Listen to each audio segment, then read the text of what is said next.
Around 27 years old, I did my first drag show. And after doing the show, I moved way past the show part and began to have this identity of being transgender, wanting to become and live as a woman all the time.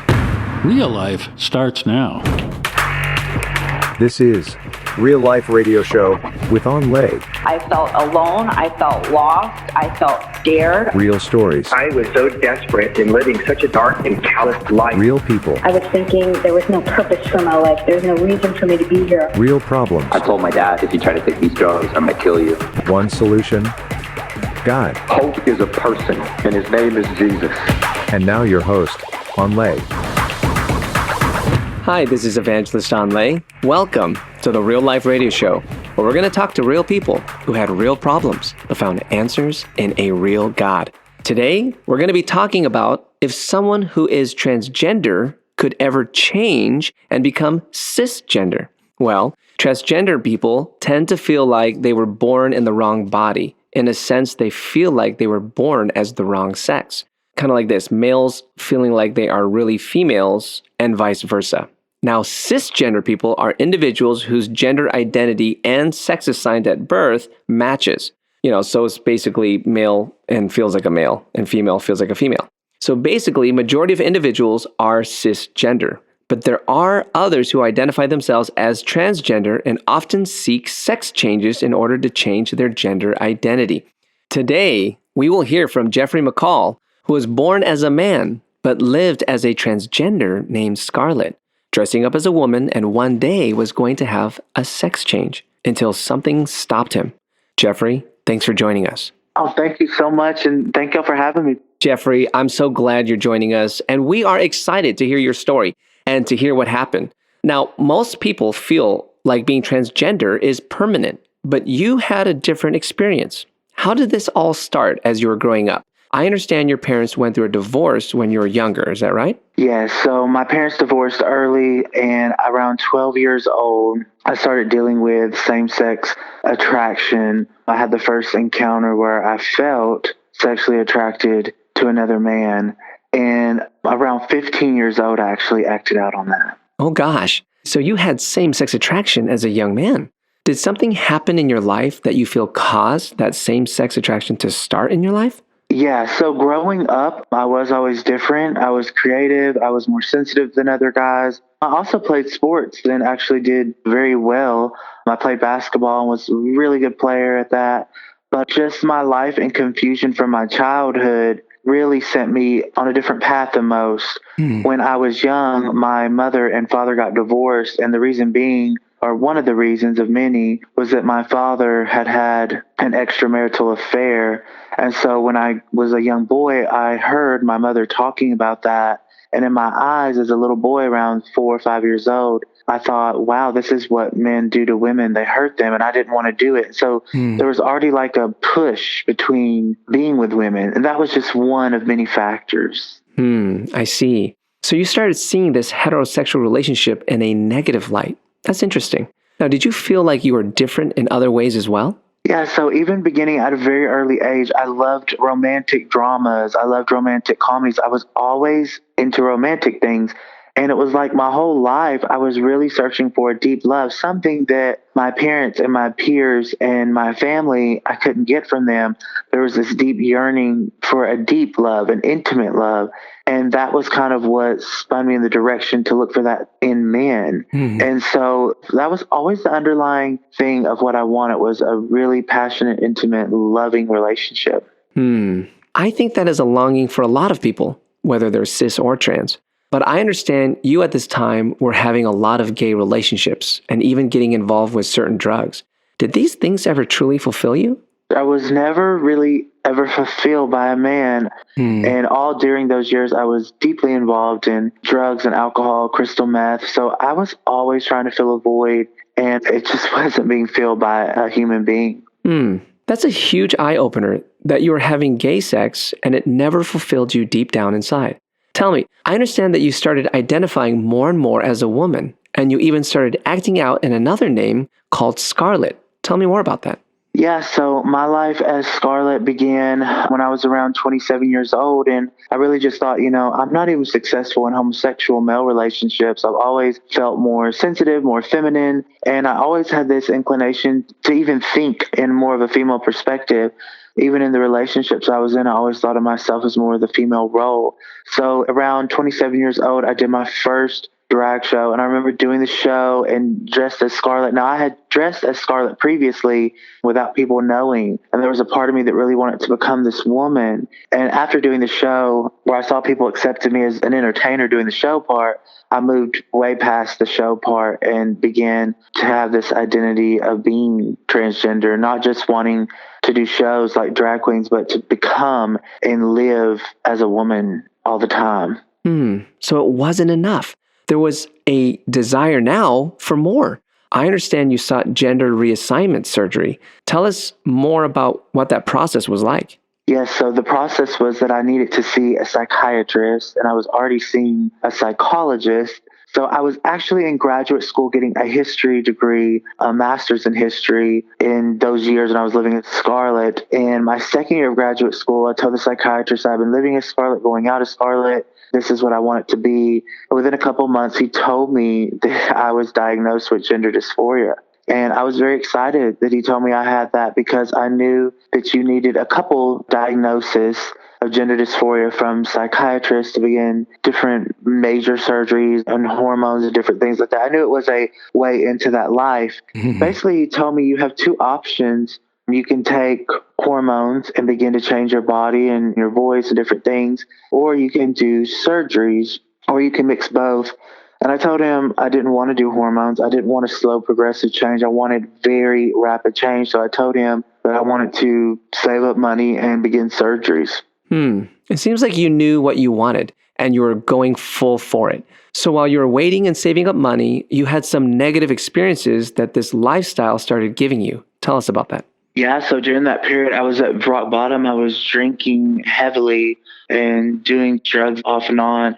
And I got very suicidal. I was actually dating a guy at this point, and something happened on a weekend. We were supposed to hang out.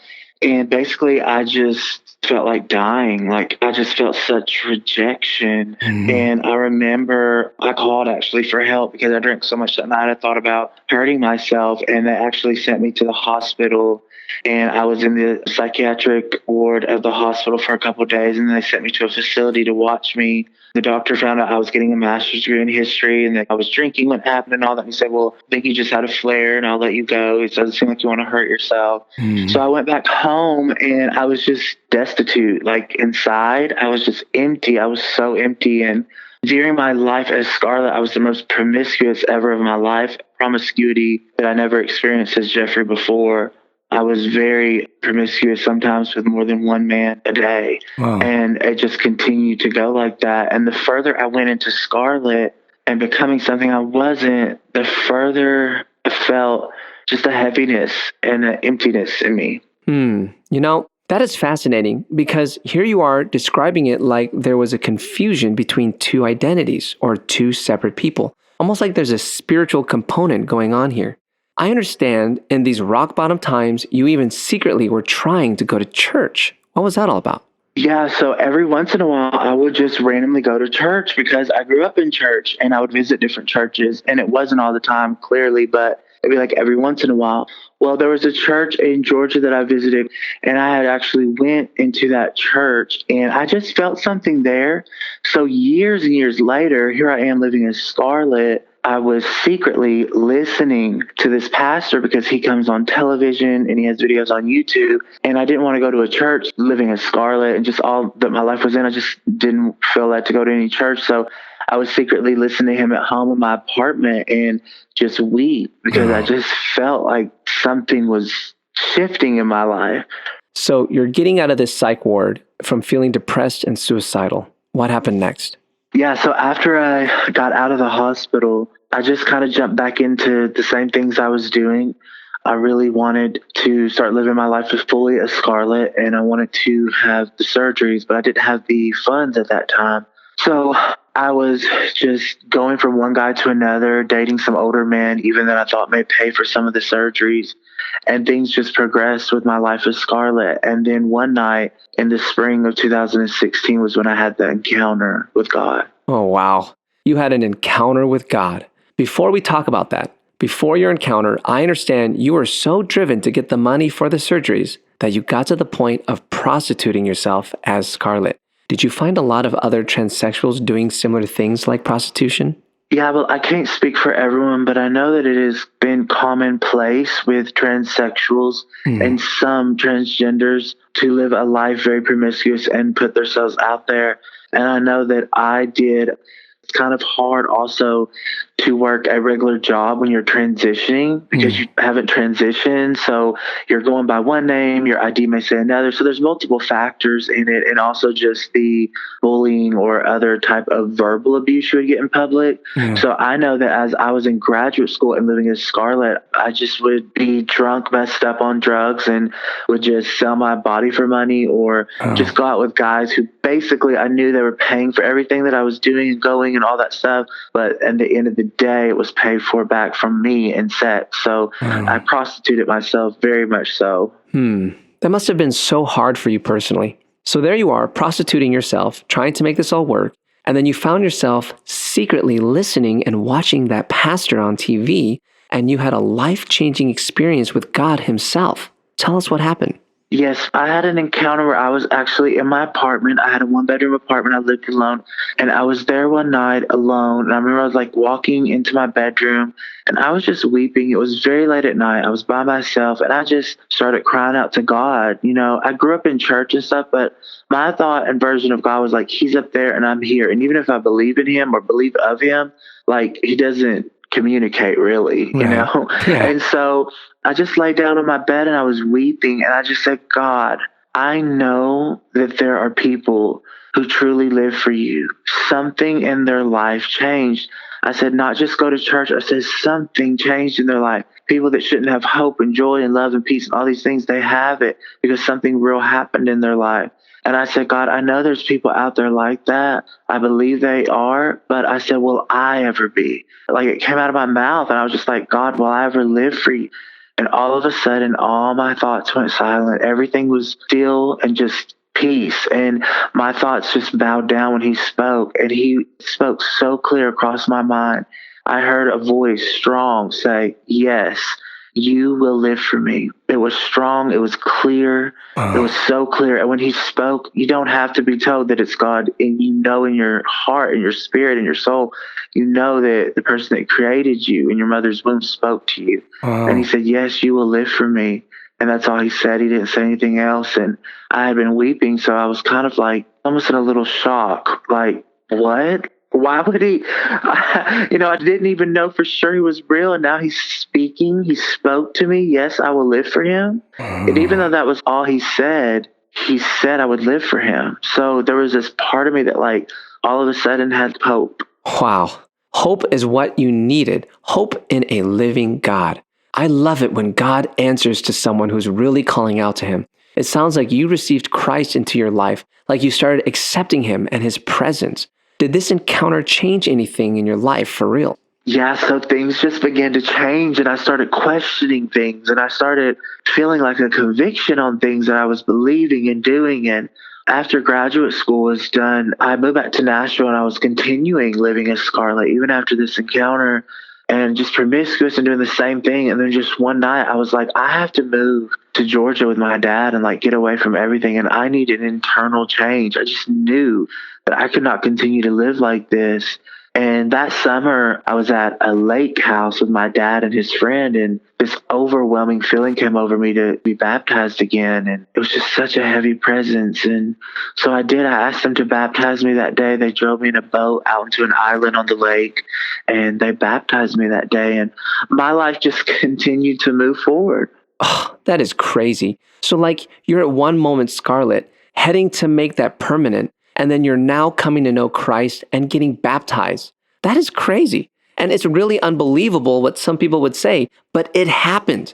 Tell me, what about the surgeries you were saving up for? Yeah, so like my mind started changing on it. And one day, it was in June of 2016, I threw away my life with Scarlet. I threw away my hair, my clothes, my makeup, all my shoes, my dresses, just everything that I had, all of my stuff, like jewelry, my earrings. I mean, I just threw it in a dumpster and I was like, I just don't want to become Scarlet. Like, there's something about Jeffrey and me being Jeffrey that God created me to be. God didn't make a mistake. He created me as Jeffrey. And so that's how my life just transitioned away from that. Whoa, that is a huge deal, Jeffrey. That is like serious revival repentance happening in your life right then and there. Not Scarlet, but Jeffrey. But you know, you're going to get 100% fulfillment in transitioning to be a woman, at least so you thought at the time. Did coming to know God fulfill you 100% at all? You know, I found that fulfillment in Jesus Christ, and I found out that no one died for me but him. Not a man, not a woman, not my parents, not my family, not my friends, not pastors even that I looked up to. That Jesus Christ of Nazareth in Jerusalem years ago, that he died for me and for all of my sin, and that he said, I'll lay it on myself. I'll take up all of your life. I love you that much. And what I realized is that was a love that no one in the whole world could offer me. And it was the deepest form of love. Sacrificial love is the deepest form of love. And he sacrificed himself for me. So I'm falling in love with him more every day, and he teaches me and he grows me. And there's no greater love also than, you know, falling in love and learning the love of God, because it's a love. It is unlike anything the world could give you. And so that's what I'm passionate about and follow. And am I all the way there? Of course not. I have so much to learn and grow in, so much even more to experience of him. Holy cow, this is an amazing reality. God changed your life, Jeffrey. He fulfilled you and made you cisgender, which is simply amazing. Thank you so much, Jeffrey, for opening up and sharing your message and also your understanding of the events that took place in your life. We so appreciate you for sharing. Thank you so much for having me. Be right back. Lots to talk about right after the break. My friends, this is Evangelist Anlay, and I have a huge heart to study how Jesus is working in people's lives today and how he can change the lives of so many more. Will you partner with me to get this show on another radio station in a different state? Together, we're learning and demonstrating that Jesus is alive and touching lives everywhere. Help us to get out the good news. We're looking for monthly giving partners from $5 a month to $100 a month. Anything helps. You can learn more about this by going to awakeningthenations.com. That's awakeningthenations.com.